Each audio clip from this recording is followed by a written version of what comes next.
Hello viewers, আসসালামু আলাইকুম। Welcome back to my channel. তো আজকে আমরা একটি নতুন রেসিপি নিয়ে আসছি, সেটা হচ্ছে ডাল দিয়ে ঢেঁড়সের রেসিপি। তো সেটার জন্য আমরা এখানে 300 গ্রাম ঢেঁড়স নিয়েছি, যা আমরা এভাবে করে কেটে নিয়েছি। আপনারা দেখা পাচ্ছেন, এভাবে করে আমরা কেটে এটা ধুয়ে নিয়েছি। আর নিয়েছি এখানে 200 গ্রাম মসুর ডাল, এটা আমরা ধুয়ে নিয়েছি। তো চলুন রেসিপিটা শুরু করা যাক। তো এখন আমরা একটি প্যান বসিয়ে তার মধ্যে তেল গরম করে নিয়েছি। তো আগে আমরা ভিন্ডিটাকে একটু ফ্রাই করে নেব, সেটার জন্য আমরা তেলে ভিন্ডিতে ঢেঁড়সটা দিয়ে দিচ্ছি।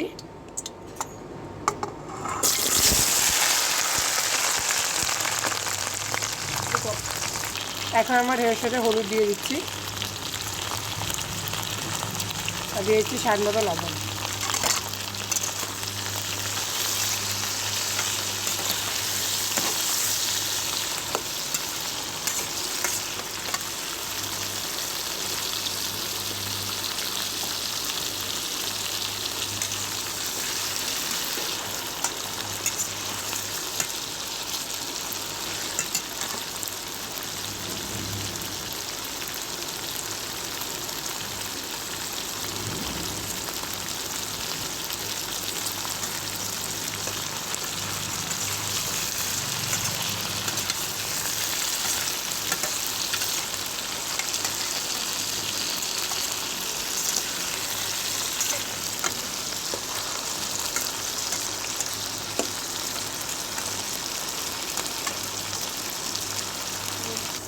তো দেখুন, ভিন্ডিগুলো ভাজা হয়ে গেছে।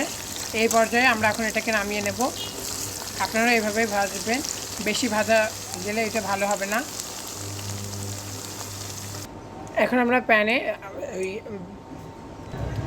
এখন আমরা তেলে সেই 3টি পেঁয়াজ ছাড়ছি, মিডিয়াম সাইজের পেঁয়াজ আমরা এইভাবে কেটে নিয়েছি কুচি করে।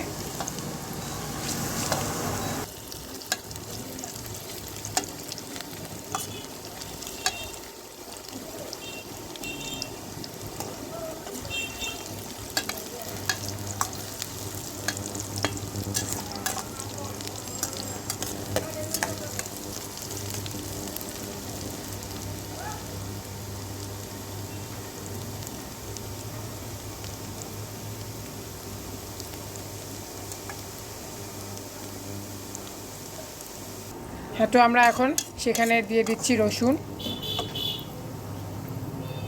কুচি এবং টমেটো। টমেটোটা আমরা সিদ্ধ করে ফ্রিজে রেখে দিয়েছিলাম, ডিপ ফ্রিজে। সেটা ফ্রোজেন টমেটো আমরা দিয়েছি।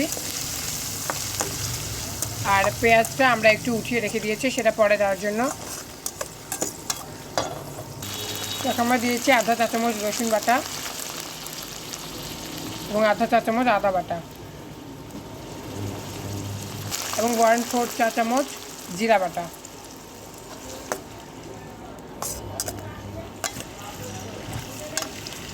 তো এখন আমরা একটু পানি অ্যাড করছি, দিয়ে দিচ্ছি। এখন আমরা দিয়েছি 1 চা চামচ হলুদ গুঁড়ো আর মরিচ গুঁড়ো। আপনারা আপনাদের যেভাবে ঝাল খান সেই অনুযায়ী দেবেন মরিচটা। এভাবে আমরা এটাকে ভালো করে মিশিয়ে নিচ্ছি।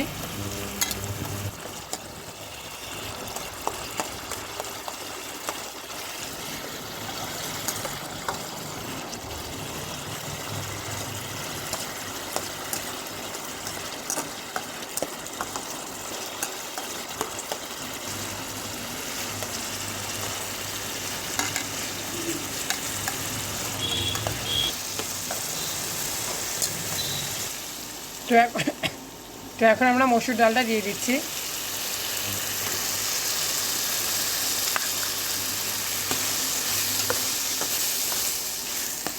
দিয়ে এভাবে ভালো করে মিশিয়ে নিতে হবে।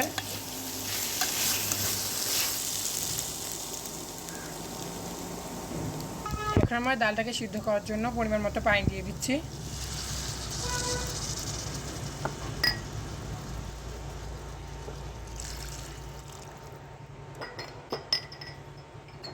পরিমাণ মতো পানিতে এখন আমরা এটাকে ভালো করে নেড়ে মিশিয়ে নিচ্ছি।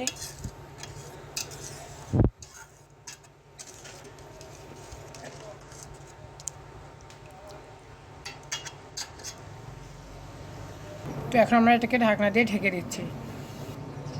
এখন আমরা এটাকে ঢাকনা দিয়ে ঢেকে কিছুক্ষণ রান্না করব, যতক্ষণ ডালটা সিদ্ধ হয়ে যায়। তো দেখুন, ডাল সিদ্ধ হয়ে গেছে। এখন আমরা এই পর্যায়ে দিয়ে দিচ্ছি স্বাদ মতো লবণ,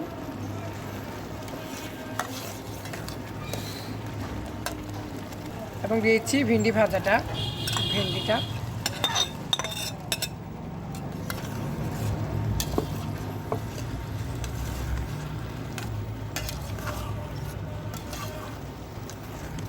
এই পর্যায়ে আমরা দিয়ে দিচ্ছি পরিমাণ মতো পানি। এখন আমরা দিয়ে দিচ্ছি হাফ চা চামচ গরম মশলার গুঁড়ো এবং দিয়ে দিচ্ছি 6-7টা কাঁচামরিচ। এখন আমরা আবার এটাকে ঢেকে কিছুক্ষণ রান্না করব। তো আমরা এটাকে ঢেকে দিলাম। তো এই পর্যায়ে আমরা যে পেঁয়াজের পেস্টটা রেখে দিয়েছিলাম তা দিয়ে দিচ্ছি, দিয়ে ভালোভাবে নেড়ে চেড়ে দিচ্ছি। এখন আমরা এটাকে আবার ঢেকে দেবো কিছুক্ষণ। তো আমাদের এই মসুর ডাল ও ভিন্ডির রেসিপিটা তৈরি হয়ে গিয়েছে, আপনারা দেখেই পাচ্ছেন এটা কত সুন্দর হয়েছে। এখন আমরা এটাকে আপনারা পরিবেশন করতে পারেন। তো দেখুন আমাদের রেসিপিটা তৈরি হয়ে গিয়েছে। এই অত্যন্ত সুস্বাদু রেসিপিটি আপনারা অবশ্যই বাসায় ট্রাই করবেন, এবং ভিডিওটি ভালো লাগলে লাইক, কমেন্ট ও শেয়ার করতে ভুলবেন না, এবং প্লিজ সাবস্ক্রাইব মাই চ্যানেল। দেখা হবে পরের একটি ভিডিওতে। ততক্ষণ ভালো থাকবেন, সুস্থ থাকবেন। ধন্যবাদ। আল্লাহ হাফেজ।